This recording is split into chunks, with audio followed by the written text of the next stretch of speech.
அதிமுகவுடைய பொதுச்செயலாளர் எடப்பாடி பழனிசாமி வெறும் கட்சி தலைவர் மட்டுமல்ல, எதிர்க்கட்சி தலைவர்.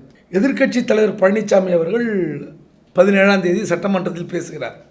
அப்பவே சொல்கிறார், நெல் கொள்முதல் நிலையங்களில் மூட்டைகள் தேங்கி கிடக்கின்றன, நீங்கள் விரைந்து பண்ணுங்க.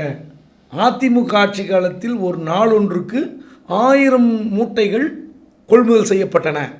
ஆனால் திமுக ஆட்சி காலத்தில் வெறும் 600 மூட்டைகள் தான் நெல் கொள்முதல் செய்யப்படுகின்றது. இதை நீங்கள் விரைந்து பண்ணுங்க, மழைக்காலம் வருது.